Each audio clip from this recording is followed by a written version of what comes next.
welcome, welcome, welcome. I welcome all delegates and the dignitaries on the dais who made time to come in over here. And this is the cream of the IT community here.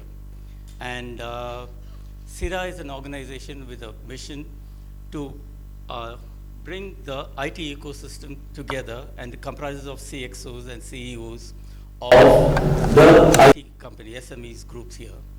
And we have assembled here for the first time on a conclave, tech conclave, which comprises of people, who are tech entrepreneurs, as well as the IT consumers, large IT consumers that are working here.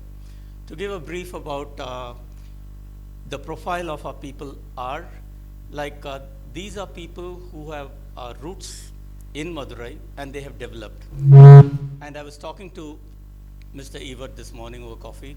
Like, he was mentioning about his trip to Zoho and Tenkasi, and then to Tuticorin Port and Tata Solar. And he said it's pretty impressive. I'm sure that it would have been a surprise for him to reach out to cities other than Delhi, Mumbai, and even when they come down south to Chennai, apart from Chennai, they go to Coimbatore or maybe Trichy even. And Madurai is not a favorite destination for people who are looking to start up a business or collaborate for a business. But sir, we have our companies, most of the companies, when you visit the stalls, you will see that we've been working with international clients, and we've been doing international class work from Madurai, in and around Madurai. And for the first time, we are showcasing this here. Most times, we are in the second layer, which is there are subcontracts that are there, and we work for them. And right now, with all the compliances and other elements coming in, we are getting into the limelight from being audited for transparency. All the audits flows down to us also as outsourcing partners or knowledge partners for companies that are working elsewhere. So SIDA is in the mission of empowering our people, making sure that they have access to the skills that are required to be in this global growth and to scale up rapidly, not leaving behind the traditional routes that we always have, which are evident if you visit the temple. There's a lot of artistic talent that is here available, and that is reflected in the software that we make. So these are the elements that we have. I'm very happy to have all the dignitaries on the dais here. So Satish, are we ready with, 10:10. So while we work on it, I'll just talk about the starting of the synergy synclave. As synergy means people coming together. So 1 + 1 is not 2, it is more than that. And we have experienced it here. We started very, very humbly. I think it was Sivaraja's idea who talked about it. Okay, the IT secretary is here. Welcome, sir. We welcome you to this event. I hope our audio and video are good. Thanks to A&T. So I request the IT secretary to give his speech. Welcome, sir. You can start. You can hear me? Yeah, we can. Yeah. Good morning to all of you. Is there an echo? I think. No, we are able to hear you properly, sir.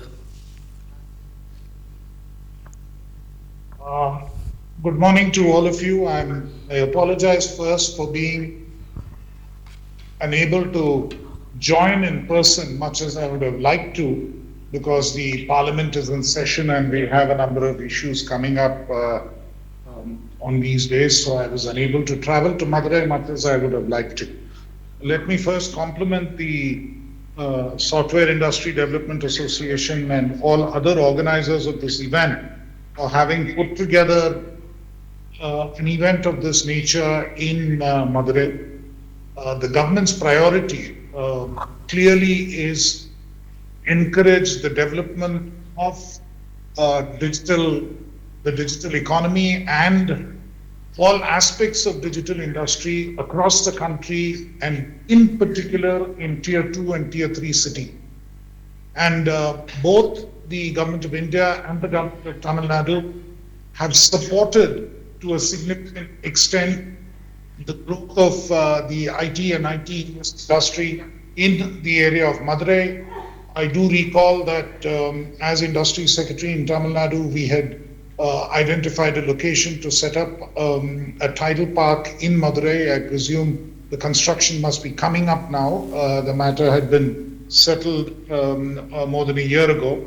Likewise, of course, there's also Elcott Park in Madurai, and there was also a plan to develop a research park which would help the shift of high value added jobs into the more remote cities in India, away from just the metro cities and into more places where the talent is located and where even for the companies, the costs would be significantly lower. In the post-pandemic situation, it was a reality that many people wanted to work closer from where they lived or where they hailed from. And given the expansion of higher education in different parts of the country, and in particular in different parts of Tamil Nadu, Madurai, of course, has been a traditional center of learning for many, many years. Number of high-quality educational institutions. Therefore, the human resource exists, and we need to take advantage of that. That was the objective with which many of these efforts were launched, and I'm sure the industry there would take advantage of this and ensure that it grows even beyond into a significantly larger agglomeration there, into a significantly larger cluster. The government's objective really is to grow the digital economy of India. We had a study done. The Ministry of Electronics and Information Technology had engaged the International Council, the Indian Council for International Economic Relations, ICRIER, to do a study for us on the size of the digital economy. Because it has obviously been growing and it wasn't very clear as to what the size was and how we could estimate it. Digital technology has become an overlay into almost every business. Based on a scientific estimation of that study, they came up with an estimation which said that the size of the digital economy about 10 years ago was about 7%, and today it is about 13% of India's economy. And it's clearly almost doubled in size, relative size, and it's expected to grow to almost 20% by the end of this decade. There are two major elements in this. There is one, of course, the electronics part, which is fundamentally manufacturing and what happens there. And the other part is the ITES part, which is also deepening and expanding in terms of value addition. The other objective, of course, is that the quality of jobs which are done in the IT and ITES sector also need to deepen. We need to have more global capability centers. We need to have more deep work being done there in terms of engineering, research and development, in terms of product development, in terms of higher order services in the finance field, in the medical field, in the legal field, and so on. So the possibilities are immense. In some ways, it solves the mobility issue also.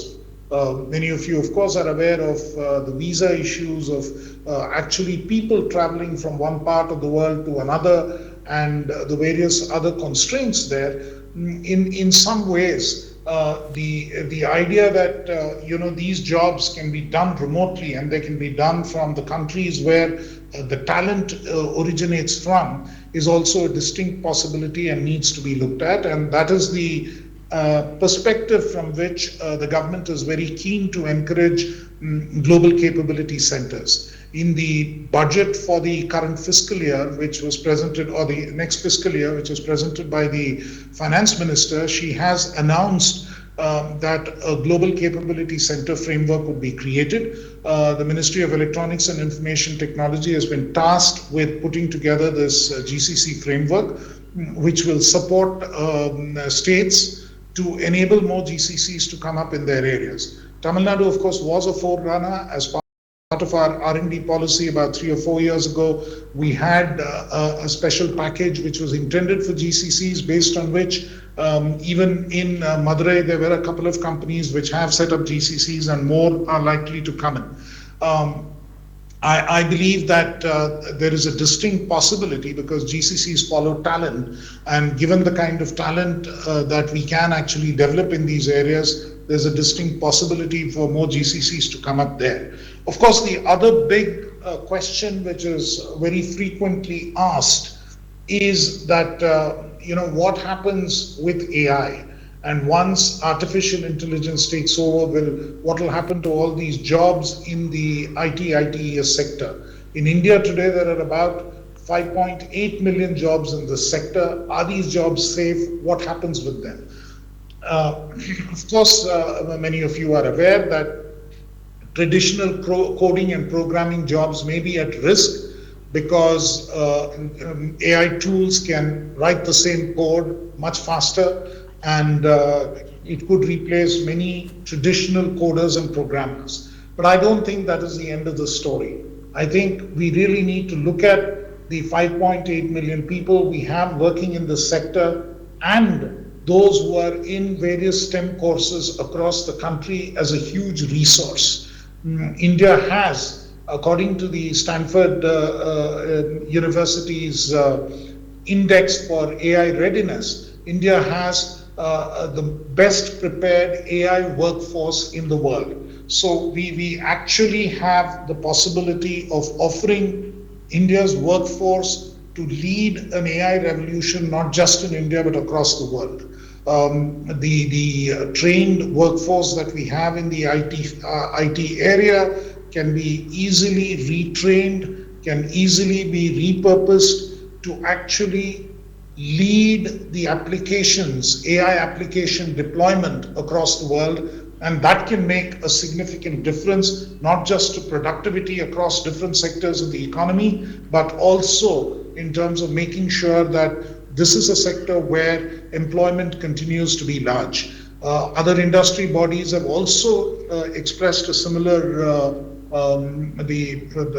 similar possibility, and the way that we can take advantage of this, and the kind of retraining which will be required in this space.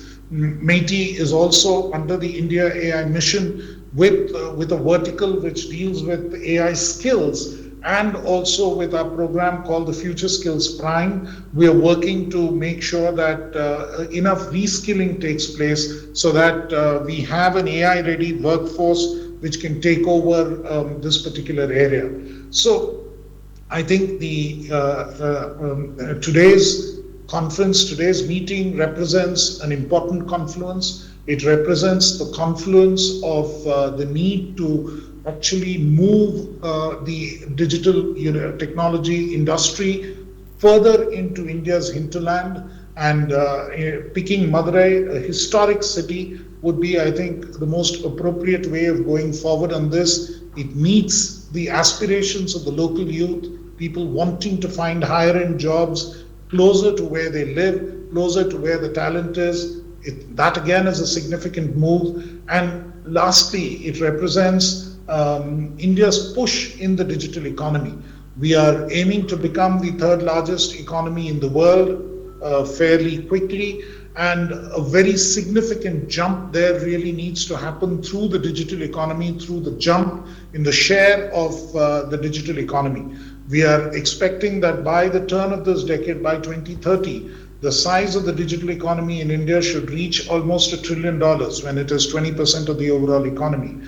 Half of that is going to be in the ITES sector. Today, the total size of the sector is about $255 billion. Almost $200 billion worth of IT services are exported from India. We will expect that the overall size of this sector will almost double by the end of this decade in the next 5 years. And that growth is going to be driven by our adoption of emerging technologies, by our adoption of AI, by our adoption of blockchain-related applications, by our adoption of cybersecurity-related applications. Cybersecurity is the other huge growth area which needs to be looked at, and other emerging technologies as they come up. And the opportunities are there. The way that the industry responds to various market opportunities and also to the stimuli offered by the government is going to be critical. And I'm sure the state and central governments acting in collaboration can fuel this particular move, and the various further initiatives that we will take in this sector, including the GCC framework, will enable a significant growth in the sector, particularly in cities like Madurai. You can be a forerunner and a pioneer to what a tier 2 city in India should do to attract more of this investment. Once again, I thank all those present for this opportunity to join this meeting. I also note that the Consul General of the Netherlands is present there. My ministry has a very close dialogue with the Netherlands embassy here in Delhi. We have coordinated and collaborated on a number of initiatives, and I have no doubt that along with your ambassador, Madam Gerard here, Marisa Gerard here, we would be able to take this entire initiative forward, and there would be substantial opportunities for collaboration in the space of information technology as we go along. Thank you very much for having me this morning, and I once again apologize for not having been able to be present in person. Thank you. Thank you, sir. That was a very, very appropriate speech, especially from a tier 2 city. We are very happy and honored to have you here. And the points have been well documented. And I know that you're pressed for time because I think I've been speaking to your PA. And we're very happy that you were able to participate and give the right start. A well begun is half done. And I think we are on a journey. We will make sure that we align all our initiatives. We are a platform in Madurai, in SIDA. So we will be able to align ourselves to any of the initiatives that the ministry takes. And thank you, sir. Thanks. Putting Madurai on the map, first we will have to find ourselves in the Indian map, right? So I think that SIDA has achieved now. And from New Delhi, we thought he would fly down. He was willing to fly down, but last minute it didn't work. So now I have the honor of, you can. We had a lot of technical challenges which our companies, our delegates, they stepped in and then made sure that the whole virtual call went through. So I think we have to give the team a big hand also.